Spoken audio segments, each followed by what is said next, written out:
Hello, good evening to all. Happy Feast of the Transfiguration. I want to start this evening's reflection with this particular line from the second reading taken from Vita Consecrata. In every age, consecrated men and women must continue to be images of Christ the Lord. Precisely, Pope John Paul II described consecrated life as an icon of the transfigurated Christ, an icon of the transfigurated Christ in this apostolic exhortation. Let us pause for a moment and allow these words to sink within us. Images of Christ, an icon of the transfigurated Christ. We, through our consecration, that is the way we live our vows of poverty, chastity, and obedience, the way we live our fraternal life in community, the way we dedicate ourselves to the mission, reflect Christ. Our visible presence in the church and in society reveal the person of Jesus Christ and bring people to encounter Him. It is like, wow. It might seem like a tall order, isn't it? From our own experiences in religious life, we know that this is not easy. This is because we are all imperfect people.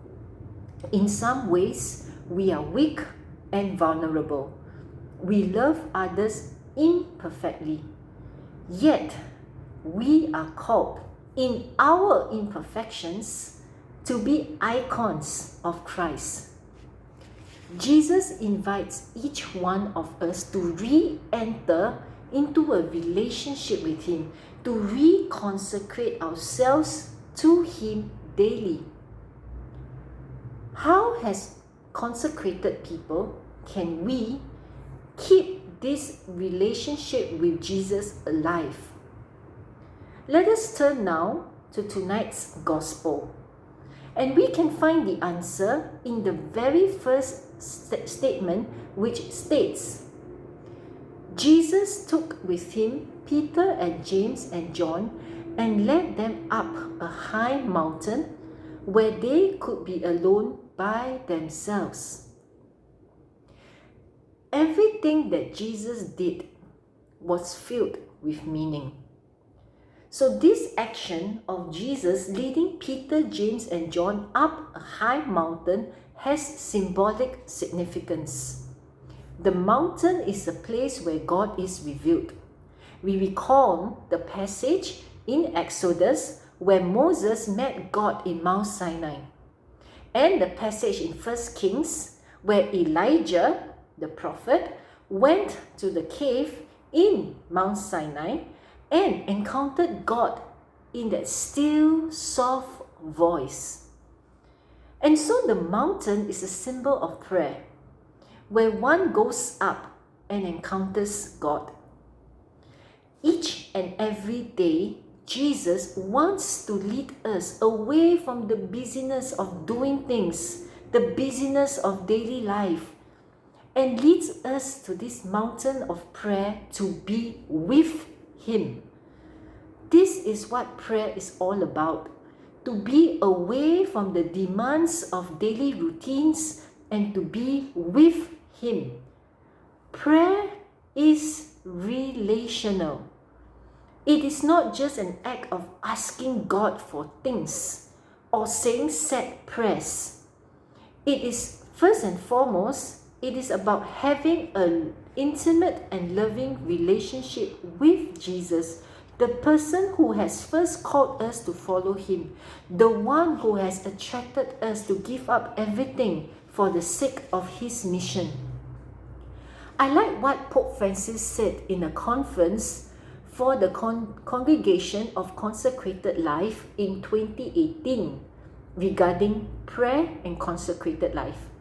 He said that prayer is the air that renews the call of Jesus to us. It is what makes us turning to Jesus, the one to whom we have dedicated our lives to. And so prayer is the key to a healthy and vibrant consecrated life. Tonight we can ask ourselves, in this time of prayer, how is my relationship with Jesus? Right now, at this stage of my consecrated life, how is my prayer life? It always struck me that in this gospel, Peter, James, and John were not at the start of their vocation story, when they were full of enthusiasm, passion, energy for Jesus and the mission. At this stage of their journey with Jesus, they had followed him for about 3 years, and now they were uncertain of where that path would lead them as they drew near Jerusalem. They might even be disappointed because they had dreamt big with Jesus, expecting that he would be the one who would gloriously free Israel from political oppression. But somehow, he was not what they expected. Instead, they heard their master speaking about how he would have to undergo great suffering, experience rejection by religious leaders, and be put to death by the political leaders. Now, if Jesus, their master, would suffer and die as he had predicted, what would happen to them? These disciples were heading to Jerusalem, where they knew that suffering, loss, and failure would await them. And none of them had expected themselves to be in this dark place when they left their fishing nets by the lake of Galilee to follow Jesus. We too perhaps identify with these disciples. We have followed Jesus for some years. Many of us here tonight in this Zoom session, many of us are not just starting out in this way of life. Like these disciples, we might have experienced living in the darkness of being let down by others in the community, the lack of enthusiasm in our following of Jesus. We have experienced dryness in our prayer life, the uncertainty of the future as we face bitter moments of sickness and growing older. In the gospel, Jesus brought these tired disciples up the mountain to be with him and allowed themselves to witness the transfiguration moment, because he knew that the disciples needed to be renewed in their faith and confidence. The passage states, "There in their presence he was transfigured. His clothes became dazzling white, whiter than any earthly bleacher could make them." This was to show the 3 disciples that Jesus was the light beyond their darkness, the hope beyond the uncertainties of life. It is on this mountain of prayer that we rediscover that Jesus is our light that shines in our darkness too. We need this assuring light to strengthen and guide us, especially in this time of pandemic, as people look to us to help them through. Peter, in the passage in the gospel, wanted to prolong this transfiguration moment. That was why he said, "Rabbi, it is wonderful for us to be here. So let us make 3 tents, one for you, one for Moses, one for Elijah." Peter wanted to stay in this glorious moment. It is as though he was telling Jesus, "Rabbi, Master, it is wonderful for us to be here. So let's just stay here. and not go down the mountain. Let us just stay here and not continue on the journey to Jerusalem. Peter did not want the cross. He wanted to be with Jesus, but to be with him in this glorious, peaceful, breathtaking moment. Yet the voice of God coming from the cloud said, "This is my Son, the beloved. Listen to him." Listen to him, to Jesus. This message is also for us. Listen to Jesus, who never promises us an easy life when we follow him. Instead, he told us, if anyone wants to follow me, let him deny himself, take up his cross, and follow me. He also said, foxes have holes, birds in the air has nests, but the Son of Man has no place to lay his head. He does not tell us that we will not have Calvary moments. Instead, he promises us that he will be with us in good times and in bad times, in our moments of darkness as well as of light. Thus, we are not afraid of pain, rejection, failure, and suffering, because Jesus carries our cross with us. God tells us, "This is my Son, the beloved. Listen to him."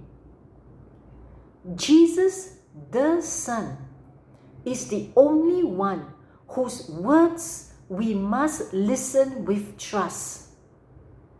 His word must be the lamp to our feet and the light that guides our path. The passage continues. Then suddenly, when they looked around, they saw no one with them, but only Jesus.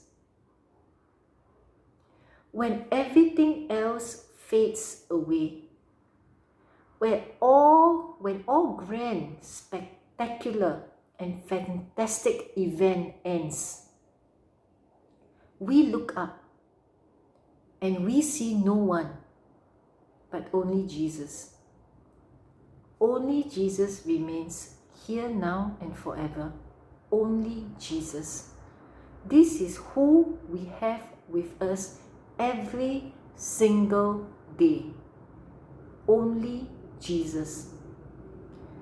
Only Jesus as our companion, we are invited to go down the mountain and to be down in the valley, because life goes on down at the valley. Jesus leads us up the mountain. Jesus comes with us as we go down the mountain, where we put into action all what we understood in our prayer and allow Jesus to use our lives for his purpose and for his glory.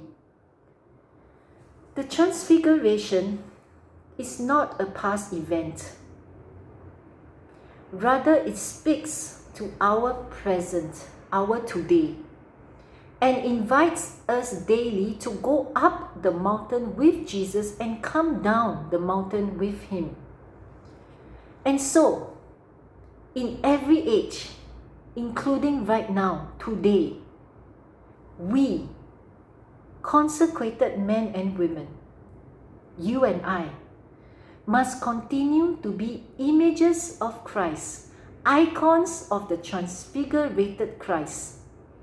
We cannot be images of Christ if we are not in constant, intimate, daily relationship with him.